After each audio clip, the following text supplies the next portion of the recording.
ladies and gentlemen, and welcome back to Fantasy Football, and welcome to my video. It is time to look at some of the best budget options for midfielders. So what I'm going to be doing is looking at some that are really good options for us. As you know, most of our FPL teams right now is full of premium options that are very, very expensive, and we always need that maybe one player to kind of help us out that is cheap enough that would actually might even do well for us.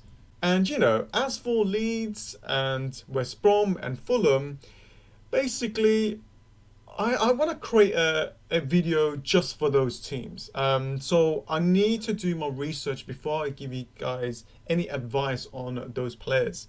So I'm not going to include none of them in this video or the next one because I'm going to be looking at the best defenders and best attackers, goalkeepers. So it's going to be a separate video just looking at Leeds, Fulham and West Brom.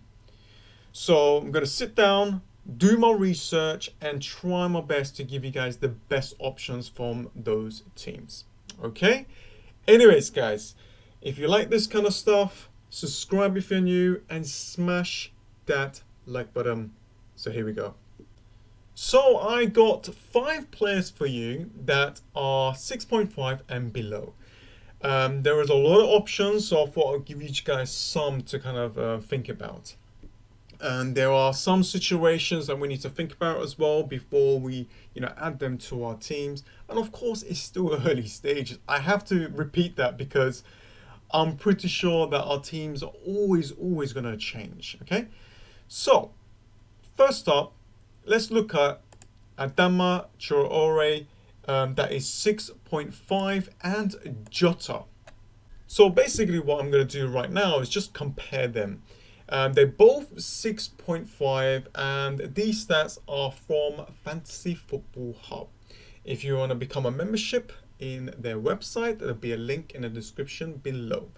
So these are all of the Wolves midfielders. Now I can understand why a lot of FPL managers don't want any Wolves midfielders, but they did well for a reason. I know they played a lot of games, but they still managed to do well. Now here, Jota, there's a big switch here. So basically, he was a forward position in the game last season, and now he's classified as a midfielder. So this is definitely going to give him more points.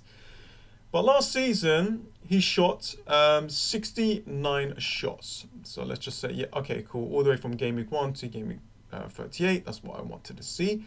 And as you can see, shots on target. But this one here, shots in the box, 58 shots in the box.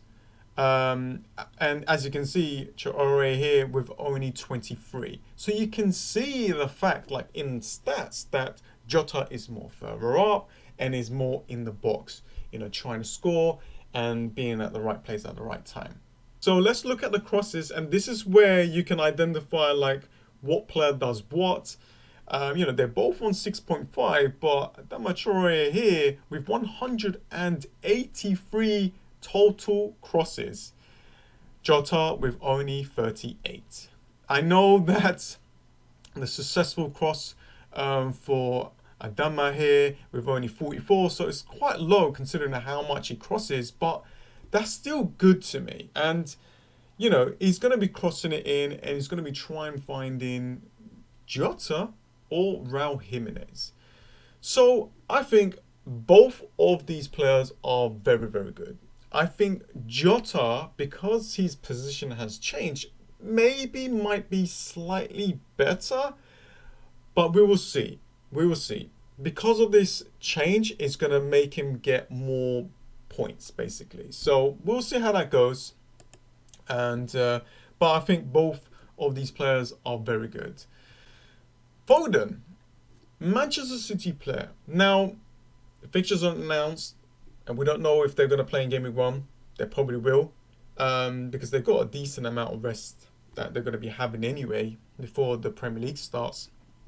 And David Silva is basically not at Manchester City.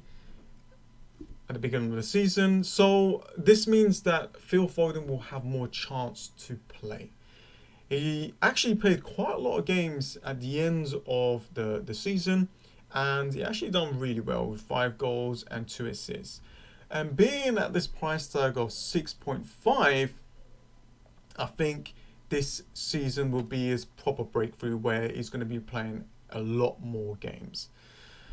So we will see. You gotta kind of like keep your eye on him, and I know there's going to be a lot of FPL managers are going to be looking at this player if he starts to play, and I think most home games he will. If he starts to play, if he gets a regular position in that team, I think he might be a must because of that price tag. And we know what Manchester City can do. They can score a lot of goals. Next up is Thomas Sushek. Now, a lot of people are wondering, why is he on a lot of people's FPL teams? Well, number one, he's 5 million and he done really well in the last parts of the season. In the Czech League, he scored 8 goals and 3 assists. So that is a decent amount of returns considering he is a 5 million player in this game. And with a full season, I can see him getting more goals than 3 goals. And he is basically Fellaini. He is very tall. Moyes is there. It's the same kind of tactic. You know, there's going to be a lot of balls crossing. You know, a lot of like set pieces for this guy to kind of head the ball into the back of the net. And I can see that happening. And 5 million, pretty much one of the cheapest players that could get you a decent amount of returns. I'm not saying you should play him every single game week or anything like that, but he is a fantastic 5th midfielder, or like your first bench player that you would definitely would need. And the other player that not many managers are looking at is Armstrong. You know, 5 goals, 4 assists, a player that is 5.5. I think that is a decent return.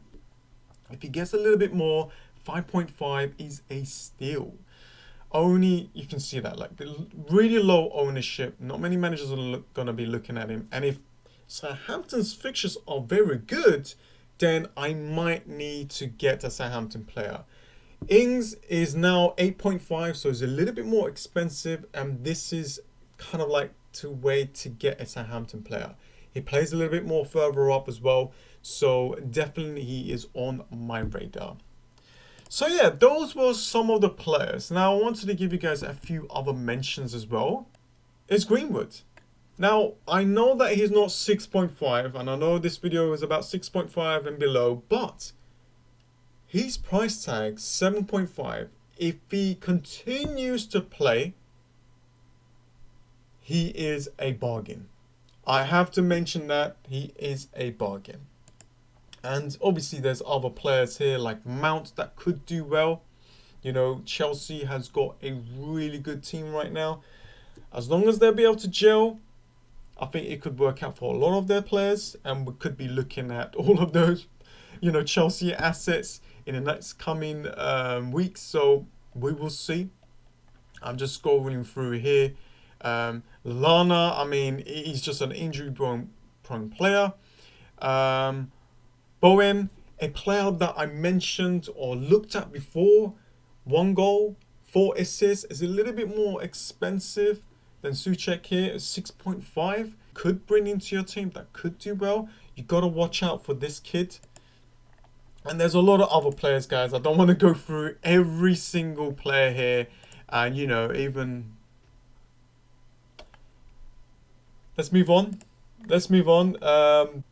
Alright, so that is about it. If you're new to the channel, subscribe. I'm trying to hit 20,000 subscribers on my YouTube channel. I'm going to try my best to get that as soon as possible.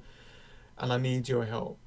And if you're watching my videos, always drop a like. So, yeah, that is about it. Thank you so much for joining, guys. I think once I looked at all of the budget options, I'm going to be looking at Fulham, Leeds and West Brom players and see which one of those players are really good for our FPL teams. Okay, thank you so much for watching, guys, and I'll see you guys next time. See ya.